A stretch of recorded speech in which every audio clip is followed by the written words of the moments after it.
Okay, next operator is a membership operator. This operator is used to find out whether a value is a member of a sequence such as string or list. ठीक है, पहले हमने data type में देखा है sequence and list, sorry string and list tuples किसमें आते हैं, सीक्वेंस डेटा टाइप।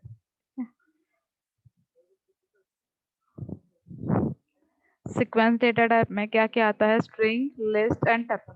ठीक है, तीन डेटा टाइप्स आते हैं सीक्वेंस में। तो उन्होंने मेंबरशिप ऑपरेटर कब यूज करता है या करना चाहिए और कहाँ पे यूज करना है वही बताया है। This operator is use to find out whether value is member of sequence such as string और लिस्ट। ठीक है, गिवन सीक्वेंस डेटा टाइप में लाइक स्ट्रिंग, लिस्ट, टपल में आपको वो वैल्यू मिल रही या नहीं उसके थ्रू आप समझ सकते हो मेंबरशिप। नहीं समझ में आ रहा है तो consider, suppose I am considering one list here, variable name assign कर रही हूँ एल इज इक्वल टू। ठीक है, लिस्ट कैसे डिफाइन करते हैं, 2 मिनट है।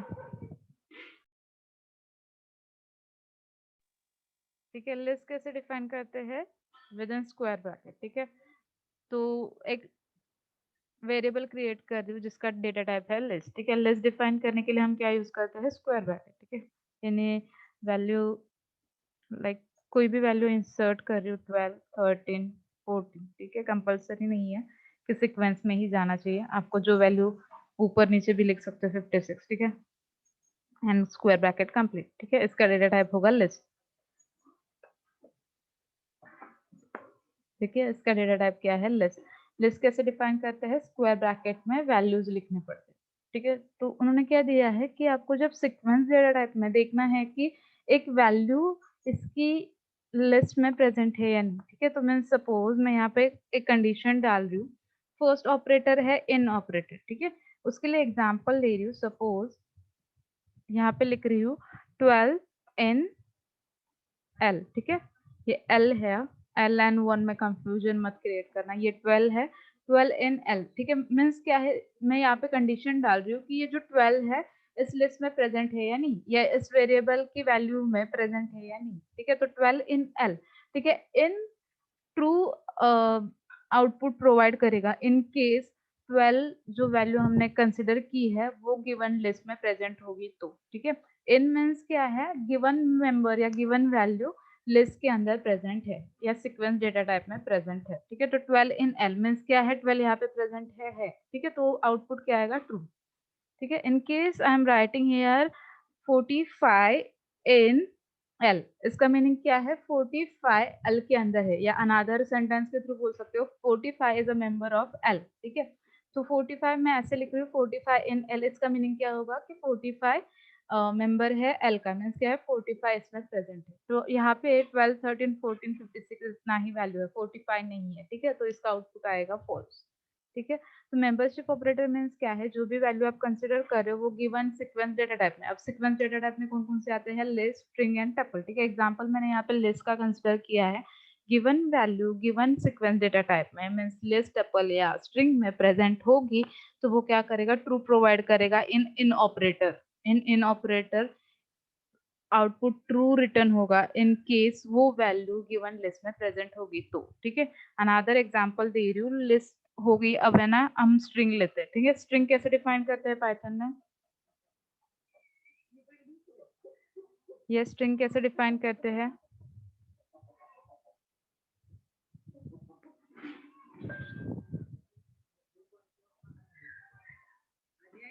I am considering were variable, class नहीं ले सकती हूँ, कीवर्ड है पाइथन में, कीवर्ड्स एज अ वेरिएबल नहीं असाइन कर सकते हो। ठीक है, तो क्लास एक कीवर्ड से, दैट्स व्हाई मैं यहाँ पे क्लास नहीं लिख सकती हूँ। तो सपोज मैं यहाँ पे लिख रही हूँ नेम। ठीक है,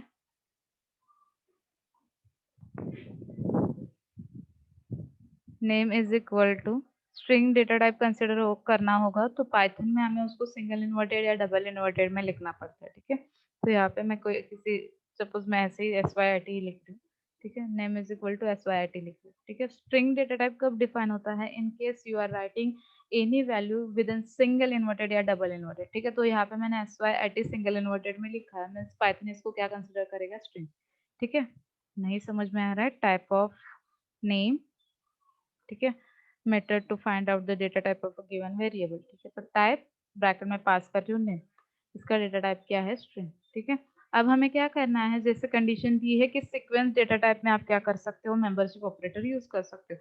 तो यहाँ पे मुझे क्या करना है, सपोज y इन नेम, ठीक है, y इन नेम, मुझे देखना है कि y इस स्ट्रिंग वेरिएबल में प्रेजेंट है या नहीं। तो syit है, y प्रेजेंट है, राइट, प्रेजेंट है तो आउटपुट क्या आएगा, ट्रू, ठीक है। पर यहाँ पे है ना, सपोज मैं ऐसे ही लिख रही हूँ तो थोड़ा सा एरर आ जाएगा, ठीक है। मैं ऐसे ही इंटर कर रही हूँ y इन नेम, ठीक है, y इन नेम, ठीक है। एक्चुअली क्या है, मैंने पहले ही बोला है, कोई भी स्ट्रिंग वैल्यू आप कंपेयर कर रहे हो, कंसिडर कर रहे हो, तो आपको उसको सिंगल इन्वर्टेड में ही लिखना पड़ेगा, ठीक है। तो y क्या होगा, एक कैरेक्टर फाइंड आउट कर रही हूँ गिवन स्ट्रिंग में से, ठीक है। तो कैरेक्टर फाइंड आउट कर रही हूँ, तो यहाँ पे क्या है, मुझे सिंगल इन्वर्टेड में ही लिखना पड़ेगा, ठीक है। अब सपोज मैंने यहाँ पे नॉर्मली y लिखा है, मीन्स क्या कर रहा है, पाइथन उसको है ना एज अ वेरिएबल कंसिडर कर रहा है, एज अ वैल्यू कंसिडर नहीं कर रहा है। वेरिएबल क्यों कंसिडर कर रहा है, क्योंकि आपने उसको सिंगल इन्वर्टेड में नहीं रखा है, ठीक है। पाइथन हम डेटा टाइप डिफाइन नहीं करते हैं, तो हर एक चीज लिखते टाइम ध्यान रखना है, ठीक है। तो y को वो अभी क्या कंसिडर कर रहा है, वेरिएबल, वो एक वैल्यू कंसिडर नहीं कर रहा है, ठीक है। तो y को एक वैल्यू कंसिडर करने के लिए मुझे क्या करना पड़ेगा, सिंगल इन्वर्टेड, ठीक है। सिंगल इन्वर्टेड से मैं यहाँ पे फिर से लिख रही हूँ y, ठीक है। जब कोई भी वैल्यू आप अनदर वेरिएबल से कंपेयर कर रहे हो या वैल्यू को अनदर वैल्यू से कंपेयर कर रहे हो, तो प्रॉपर आप क्या करो, लिखो, ठीक है। अब y क्या होगा, वैल्यू होगा, एज अ स्ट्रिंग वैल्यू या कैरेक्टर कंसिडर होगा, ठीक है, y इन नेम, ठीक है। इसका आउटपुट आ जाएगा ट्रू, क्योंकि y syit में प्रेजेंट है, यहाँ पे क्या है, y प्रेजेंट है, ठीक है, ट्रू। अब अनादर लिखती हूँ, सपोज मैं लिख रही हूँ यहाँ पे l, ठीक है, l लिख रही हूँ, l इन नेम, इसका आउटपुट क्या आएगा, फॉल्स, क्योंकि l प्रेजेंट है कि syit में नहीं, ठीक है। तो आउटपुट क्या आएगा, फॉल्स, ठीक है। तो इन ऑपरेटर कब यूज करते हैं, जब आपको लग रहा है कि गिवन वैल्यू, गिवन कैरेक्टर्स है, गिवन नंबर प्रेजेंट है गिवन वेरिएबल में, ठीक है। तो y प्रेजेंट है syit में, दैट्स वाई क्या हुआ, ट्रू हुआ, ठीक है। सेम वे से 12 यहाँ पे प्रेजेंट था, दैट्स वाई क्या हुआ, ट्रू, ठीक है। अब नेक्स्ट है नॉट इन, इसका अपोजिट, इनका अपोजिट है नॉट इन, ठीक है। अब है ना एग्जाम्पल लेते हैं टपल्स का, ठीक है। सीक्वेंस डेटा टाइप में 3 डेटा टाइप आते हैं, लिस्ट, स्ट्रिंग एंड टपल, ठीक है। तो टपल के लिए हम कैसे डिफाइन करते हैं, एक वेरिएबल लिख रही हूँ t is equal to, we have to write parenthesis, ठीक है। For defining tuple in a Python we have to use parenthesis. List के लिए स्क्वायर ब्रैकेट, स्ट्रिंग के लिए सिंगल इन्वर्टेड, टपल के लिए क्या होगा, पैरेंथेसिस, ठीक है। तो टपल के लिए मैं कोई भी वैल्यू लिख लूँ, ठीक है, 14, 45, 70, ठीक है। 3 वैल्यू डाल रही हूँ कोई भी, ठीक है। इसका डेटा टाइप चेक करना है, तो टाइप मेथड, ठीक है, टपल, ठीक है। जब आप पैरेंथेसिस के अंदर लिख रहे हो, that is called as a tuple data type, ठीक है। अब मुझे क्या करना है, 14, मैं क्या लिख रही हूँ, 14 नॉट इन टी, इसका मीनिंग क्या है, मैं एक सेंटेंस बना रही हूँ कि 14 टी के अंदर नहीं है, ठीक है। टी की जो भी वैल्यूज है, टी टपल्स के अंदर जितने भी वैल्यूज है, उसमें 14 नहीं है, ठीक है। तो इसका आउटपुट क्या आएगा, फॉल्स। नॉट इन मीन्स क्या है, मैं बता रही हूँ कि 14 नहीं है टी में, पर यहाँ पे 14 प्रेजेंट है, राइट। तो इसका आउटपुट आ जाएगा फॉल्स, ठीक है। अब है ना, इसकी जगह पे मैं लिख रही हूँ कि है ना 67 नॉट इन, जैसे इंग्लिश पढ़ रहे हैं वैसे ही कंसिडर करो, 67 नॉट इन टी, ठीक है। तो एक्चुअली 67 प्रेजेंट है क्या, गिवन टपल में नहीं है, ठीक है। तो इसका आउटपुट क्या आएगा, ट्रू आ जाएगा, ठीक है, ट्रू। प्रेजेंट नहीं है तो सेंटेंस जैसे इंग्लिश में पढ़ते हैं वैसे, 67 नॉट इन टी, ठीक है, 67 प्रेजेंट नहीं है, तो आउटपुट क्या आया, ट्रू। तो ये दो ऑपरेटर्स हैं मेंबरशिप ऑपरेटर में, ठीक है। इन एंड नॉट इन, इन कब यूज करते हैं, returns true if a sequence with the specified value is present in the object, ठीक है। जो भी वैल्यू आप कंसिडर करना चाह रहे हो, कंपेयर कर रहे हो, वो गिवन लिस्ट में, गिवन स्ट्रिंग में, गिवन टपल में प्रेजेंट है या नहीं, ठीक है। प्रेजेंट होगी तो वो क्या करेगा, ट्रू प्रोवाइड करेगा for in operator. For not in operator returns true if a sequence with the specified value is not present in the object, ठीक है। 67 t में प्रेजेंट नहीं था, दैट्स वाई उसने क्या किया, ट्रू प्रिंट किया, ठीक है। तो उन्होंने वही दिया है, रिटर्न्स ट्रू, ठीक है। सीक्वेंस में स्पेसिफाइड वैल्यू प्रेजेंट नहीं होगी तो ही वो आउटपुट क्या करेगा, रिटर्न ट्रू, ठीक है। तो ये था membership operator in and not in, ठीक है। इसमें कुछ डाउट है, मेंबरशिप ऑपरेटर में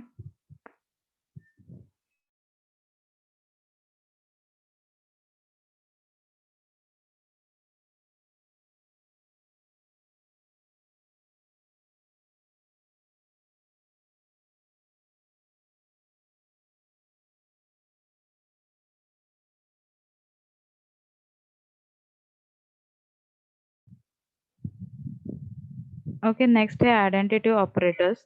आइडेंटिटी ऑपरेटर, ठीक है, इसमें ना ऑपरेटर दो ही है, इज एंड इज नॉट, ठीक है। Identity operator, this operator is used to verify two variable point to same memory location और नॉट, ठीक है।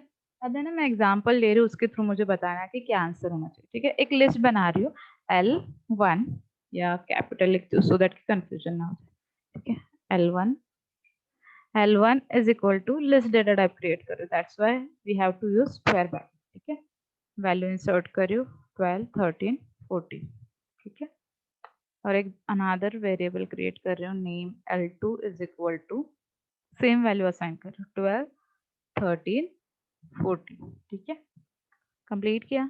अब एक्चुअली क्या है, जब मैं लिख रही हूँ L1 is exactly equal to, sorry plus वो, exactly equals to L2, ठीक है। इसका मीनिंग क्या है कि मैं बता रही हूँ कि L1 में जितने भी वैल्यूज प्रेजेंट है वही सेम वैल्यू L2 में, या सेम है, L1 एंड L2 सेम है, ठीक है। तो ये क्या होगा, ट्रू हो जाएगा, ठीक है। L1 एंड L2 क्या है, एग्जैक्टली इक्वल है, दोनों की भी जो भी वैल्यूज है वो क्या है, सेम है। That is called equal to operator, ठीक है। ये अरिथमेटिक ऑपरेटर में हमने यूज किया था एग्जैक्टली इक्वल टू, ठीक है। अब इसका ही थोड़ा सा डिफरेंस है, ठीक है। जब मैं इज ऑपरेटर यूज कर रही हूँ, ठीक है, अब देख रहे हो कि ना दोनों में वैल्यू सेम है, फिर भी ना इज ऑपरेटर आउटपुट है ना फॉल्स देगा, ठीक है। L1 L1 इज L2, जैसे इंग्लिश पढ़ रहे हैं वैसे ही कंसिडर करो। इंग्लिश रीड करते टाइम कैसे लग रहा है कि L1 इज L2 मीन्स क्या है, L1 की जो भी वैल्यूज है वही L2 की, ठीक है। ऐसे हम कंसिडर कर रहे हैं, पर इसका आउटपुट आएगा फॉल्स। क्यों फॉल्स आ रहा है, बिकॉज, ठीक है, अब ये दोनों है ना वैल्यू सेम कंसिडर कर रहे हैं, ठीक है, बट दे क्या कर, they refer another memory location. L1 किसी अनदर लोकेशन पे स्टोर है, L2 कहाँ पे, अनदर लोकेशन पे स्टोर है। If you want to find out the memory location of given variable, we have to use id method in Python, ठीक है। एक मेथड है id नाम का, जिसके थ्रू आप कंसिडर कर सकते हो कि कौन से ऑब्जेक्ट का लोकेशन कहाँ पे है, मेमोरी पे वो कहाँ पे स्टोर्ड है वो, ठीक है। मैं एक id ऑपरेटर यूज कर रही हूँ to find out the memory location of L1, ठीक है। मैं मेमोरी लोकेशन फाइंड आउट कर रही हूँ, तो id मेथड के अंदर फर्स्ट पैरामीटर पास कर रही हूँ L1, ठीक है, एंटर किया, ठीक है। तो ये क्या है, पाइथन मेमोरी लोकेशन उसका क्या है, L1 का लोकेशन क्या है 63195240, ठीक है। L1 का मेमोरी लोकेशन ये है।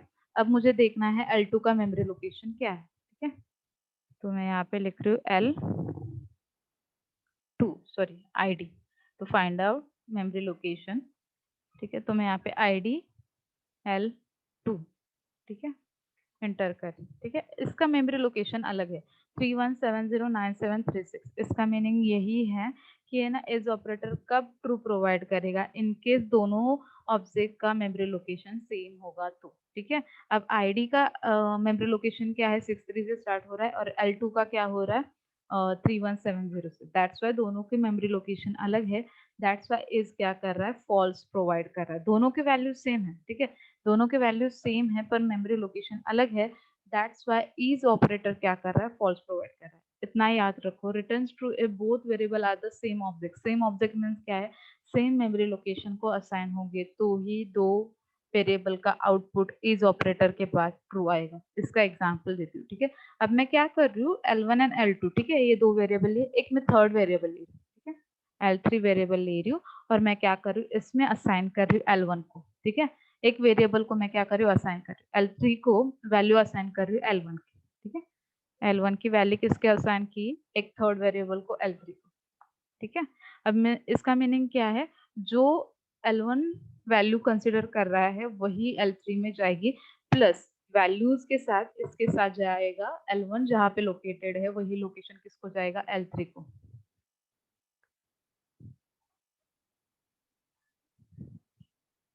यहाँ पे मेमोरी लोकेशन है जहाँ पे L1 स्टोर है, ठीक है। यहाँ पे अनदर लोकेशन है जहाँ पे L2 स्टोर है।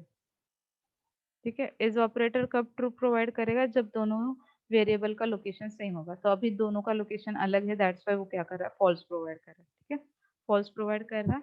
अब दूसरा मैंने क्या किया, एक L3 वेरिएबल क्रिएट किया और मैं क्या कर रही हूँ, L1 असाइन कर रही हूँ। L1 किसको असाइन कर रही हूँ, L3 को। मीनिंग क्या हो रहा है, डायरेक्टली मैं ना पॉइंट कर रही हूँ L3 को कि आपकी जो भी वैल्यू है वो L1 के अंदर है। मीन्स क्या है, L3 को मेमोरी एड्रेस दे रही हूँ। ठीक है, मैं लोकेशन बता रही हूँ L1 का। ठीक है, तो जो भी मेमोरी L1 को असाइन है वो किसको असाइन हो जाएगी, अभी L3 को। दोनों को भी सेम होगा। ठीक है, फिर से चेक करते हैं कि मैं क्या बता रही हूँ या क्या चल रही है। ठीक है, अब फिर से देखते हैं L1 का लोकेशन। ठीक है, मेमोरी लोकेशन फाइंड आउट करने के लिए मेथड है ID। यहाँ पे लिख रही हूँ L1।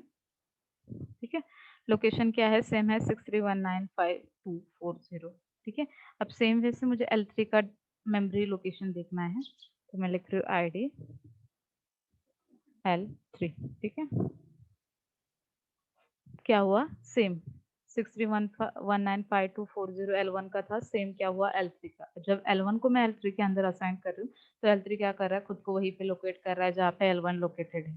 ठीक है, तो अब देखते हैं कि इस ऑपरेटर क्या आउटपुट प्रोवाइड करता है। अब मैं कंपेयर करूंगी L1 इज L3। ठीक है, अब मैं L2 को कंसिडर नहीं कर रही हूँ, मैं L3 को कंसिडर कर रही हूँ। L1 is L3, sorry L capital. ठीक है, L1 इज L3।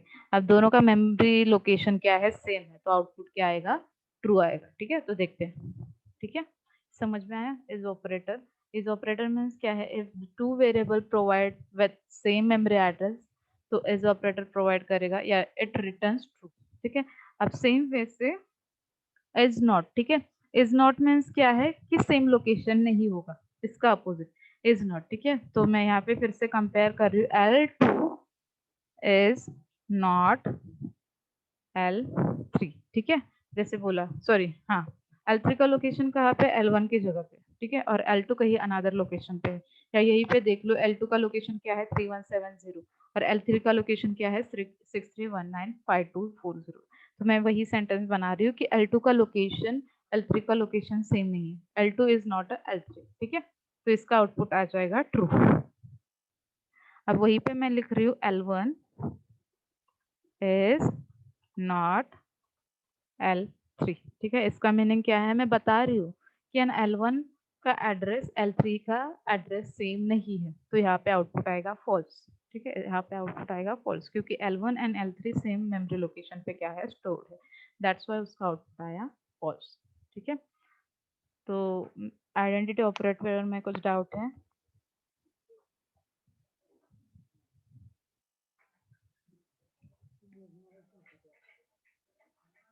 यस, यहाँ पे कुछ डाउट है? ये पूछना ही बंद कर दूंगी इन केस आपको कुछ डाउट नहीं होंगे। मैं नेक्स्ट टाइम से ना कंटिन्यू बढ़ करते जाऊंगी, कंप्लीट कर दूंगी सिलेबस। आपके आपके क्वेश्चन जो भी होंगे आप ही सॉल्व कर लेंगे। नेक्स्ट टॉपिक है एक्सप्रेशन। ठीक है, an expression is a legal combination of value, variable and operands. ठीक है, नॉर्मल एक्सप्रेशन मीन्स क्या है, अभी सरस्वती मैम ने भी अभी डाला है। ठीक है, तो एक्चुअली एक्सप्रेशन मीन्स क्या है, combination of values, variables and operands. ठीक है, या ऑपरेटर्स बोल सकते हो। ठीक है, तो 44 क्या होगा, वैल्यू होगा। ठीक है, 4 क्या होगा, वैल्यू होगा। वेरिएबल्स क्या है, a प्लस बी लिख रही हूँ, a plus B plus 2 plus क्या बोला है, वैल्यूज, वेरिएबल्स एंड ऑपरेंड्स। ठीक है, मैं ऐसे ही डाल दूँ। ठीक है, यहाँ पे क्या होगी, वेरिएबल्स कौन से होंगे, ए बी सी। वैल्यू कौन सी होगी, 2।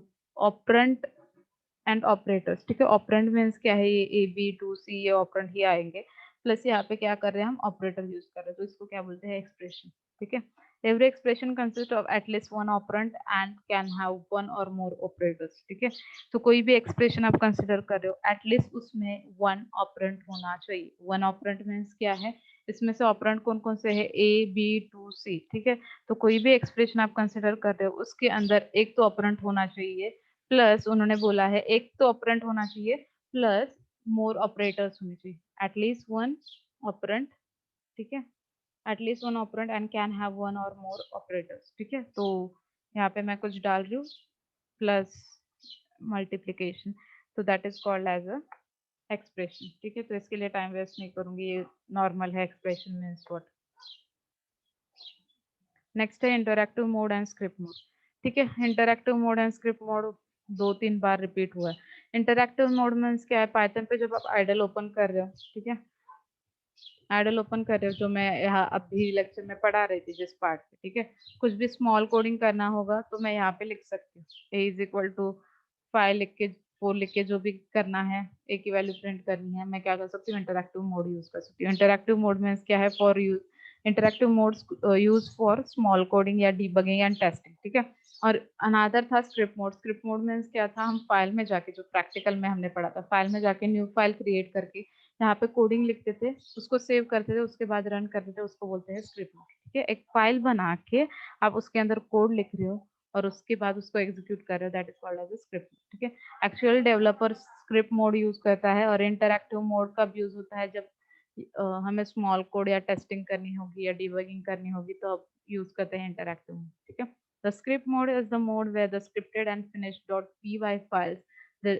Are run in Python interpreter. ठीक है, यहाँ पे एग्जांपल देती हूँ उन्होंने क्या बोला है। ठीक है, तो यहाँ पे मैं एक नॉर्मल कोडिंग लिख रही हूँ, ए इज इक्वल टू 5, स्क्रीन पे मुझे ए की वैल्यू प्रिंट करनी है, प्रिंट ए। ठीक है, अब इस फाइल को सेव कर रही हूँ।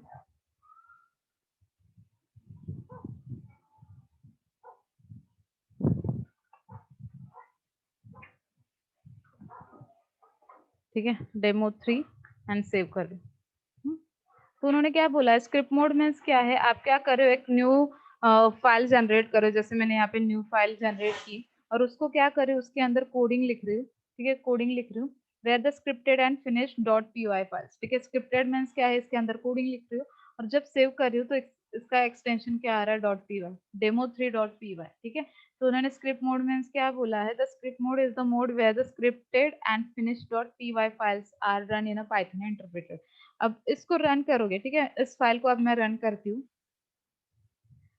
ठीक है, रन करने के बाद वो फिर से कहाँ पे आ रहा है, इंटरैक्टिव मोड पे, जहाँ पे मैंने ये स्मॉल कोडिंग लिखा था, उसकी वैल्यू प्रिंट की थी, वो क्या कर रहा है, स्क्रिप्ट मोड से जो भी आउटपुट आएगा वो कहाँ पे प्रिंट हो रहा है, इंटरैक्टिव मोड पे। तो वही उन्होंने दिया है कि the script mode is mode where the scripted and finished dot py files. ठीक है, एक न्यू फाइल क्रिएट करते हैं, उसमें कोडिंग लिखते हैं, कोडिंग के लिए स्क्रिप्टेड वर्ड यूज किया है, कोडिंग लिखते हैं, उसको सेव करते हैं .py फाइल से, .py एक्सटेंशन के थ्रू, एंड देन जब रन करते हैं तो वो क्या हो रहा है, are run in a Python interpreter. Means क्या है, रन होके जो भी आउटपुट आ रहा है वो किस पे आएगा, इंटरैक्टिव मोड पे। और दूसरा है interactive mode is a command line interface which gives immediately feedback for each statement. ठीक है, तो ये इंटरैक्टिव मोड है जो हमने पढ़ा है, जो है ना क्विकली आपको क्या कर रहा है, आउटपुट प्रोवाइड कर रहा है। तो इतने सारे स्मॉल कोड थे, उसको मैं क्या कर रही हूँ, यहीं पे यूज कर रही हूँ। ठीक है, सपोज उन्होंने क्या दिया है कि स्मॉल कोडिंग इंटरफेस, जहाँ पे हम क्या कर सकते हैं, इजीली हमें फीडबैक मिलता है। ठीक है, तो मैं o इज इक्वल टू 90 लिख रही हूँ,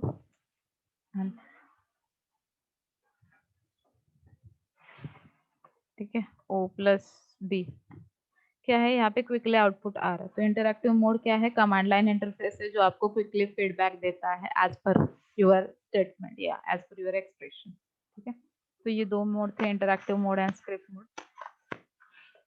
मैं इसमें पहले भी 2-3 बार बता के हो गया interactive mode and script mode. Next है ऑर्डर ऑफ ऑपरेशन। जैसे मैथ्स में होता है, पहले division, multiplication, then summation, then minus, same way से पाइथन एक्सप्रेशन के लिए कौन सा सीक्वेंस फॉलो करता है वो दिया है, ऑर्डर ऑफ ऑपरेशन। ठीक है, तो पेमदास, पेमदास मीन्स क्या है, ये ऑर्डर दिया है ऑपरेशन का।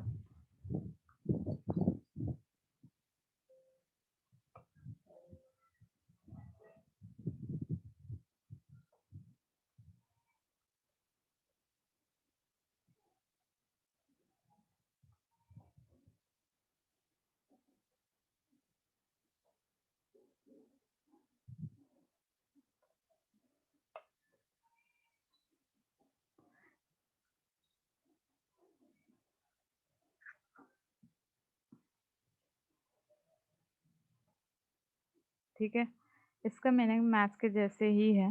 फर्स्ट हमें क्या करना पड़ेगा, पैरेंथेसिस को रिजॉल्व करना पड़ेगा, ठीक है। तो फर्स्ट पार्ट कौन सा एग्जीक्यूट हो गया, फर्स्ट हम किसका कैलकुलेशन करेंगे, f-2 जो पैरेंथेसिस के अंदर है वो क्या होगा, पहले कैलकुलेट हो जाएगा। उसके बाद दिया है एक्सपोनेंशियल, एक्सपोनेंशियल मीन्स क्या है, raise to 2 raise to 2 4 raise to 4। तो यहाँ पे मैंने क्या लिखा है, a रेस टू 2, ठीक है। पाइथन में हम रेस टू कैसे डिफाइन करते हैं, डबल स्टार से।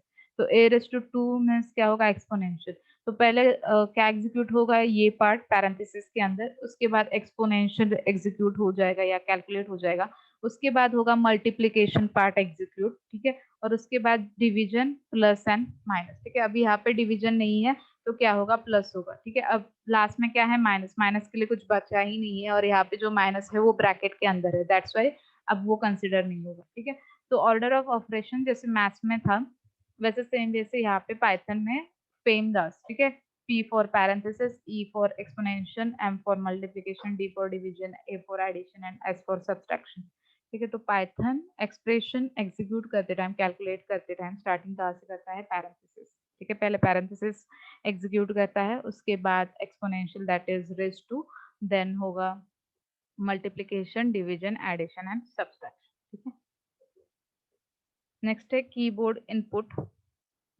कीबोर्ड इनपुट, यूजर से इनपुट लेना होगा, तो there are two methods. Python provide you two methods, first one is a raw input and another one is input. If you want to accept any input from a user, we have to use these two methods. For old version there is one method that is called as a raw input, but right now from Python version 3.x या 3 point above versions not supporting raw input method, ठीक है।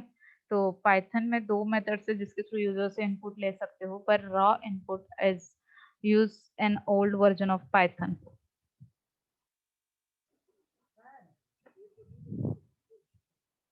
ये practical में पढ़ाया था input method. If you want to accept any value from a user, we have to use input method. Whichever message you want to print on screen, that will insert it in a input method या पास कर सकते हो, you can pass it, ठीक है। तो message में यहाँ पे लिख रही हूँ, इंटर का नंबर, यूजर से कोई भी वैल्यू लेनी है तो हमें मेथड यूज करनी है इनपुट, ठीक है।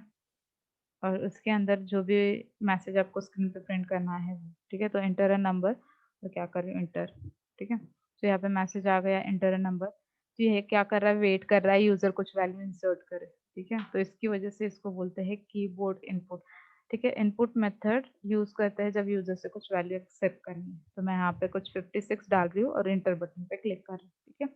तो अब ए की वैल्यू क्या होगी, 56, ठीक है। अब मैंने ये ना नॉर्मल लिखा, सॉरी, पाइथन बाय डिफॉल्ट इसको क्या करता है, स्ट्रिंग में कन्वर्ट करता है, दैट्स व्हाई। ये प्रैक्टिकल में कंप्लीट किया था तो मैं अभी यहाँ पे एक्सप्लेन नहीं करूंगी, ठीक है। तो input method, if you want to take value from users तो हम मेथड यूज करते हैं इनपुट, और अनदर है रॉ इनपुट। अभी पाइथन वर्जन चल रहा है 3 पॉइंट अबो, ठीक है।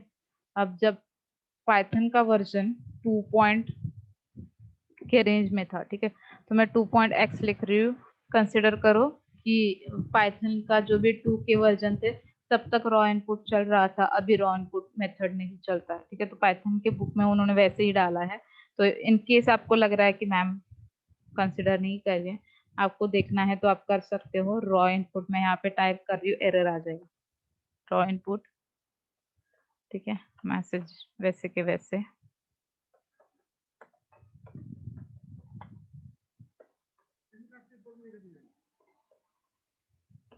ठीक है। Raw input is not defined. Actually Python जो 3 पॉइंट वर्जन अबो है वो रॉ इनपुट मेथड को यूज नहीं करता है या फॉलो नहीं करता है, ठीक है। तो ओल्ड वर्जन में रॉ इनपुट मेथड चलती है to accept value from user, पर अभी नहीं चलता, ठीक है। तो मेरा जो वर्जन है पाइथन का वो है 3.83 के अबो है, ठीक है। या तो इसकी वजह से रॉ इनपुट नहीं चलता। तो दो मेथड्स है पाइथन में जिसके थ्रू आप वैल्यू क्या कर सकते हो, इंसर्ट कर सकते हो। जिसके पास पाइथन वर्जन 2 है या 2 से भी लेस है उसके यहाँ पे रॉ इनपुट एग्जीक्यूट करके ट्राई करो, हो जाएगा, ठीक है। तो कीबोर्ड इनपुट के लिए दो मेथड्स है, raw input and input. Habiba attendance ले लो।